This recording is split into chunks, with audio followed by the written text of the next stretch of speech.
لا طبعا مفيش حاجة اسمها احسن جهاز، في حاجة اسمها ايه المناسب لكل مكان. لكل مكان الجهاز المناسب ليه على حسب سمك الشعر او لون البشرة.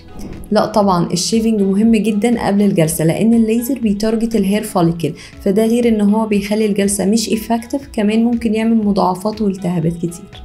دي مشكلة كبيرة جدا بنواجهها، ان كل واحدة فعلا راجعة من المصيف على طول علينا على طول، وده طبعا غلط جدا. لازم نستنى على الاقل شهر ما بين التان والجلسة عشان ما يحصلش اي مضاعفات او التهابات. لا طبعا الكريمز مهمة جدا جدا بعد الجلسة، لان اولا السيفتي بتاعت الجلسة، بلس كمان ان احنا بنخاف من البوست انفلاماتري هايبر بيجمنتيشن اللي هو حدوث التصبغات بعد الاحمرار اللي بيحصل بعد الجلسة، فلازم نستخدم الكريمات مهمة جدا. وطبعا احنا بنقول كل الانستراكشنز دي في الفري كونسلتيشن لما البيشنت بتيجي نحدد معاها الجهاز المناسب ليها.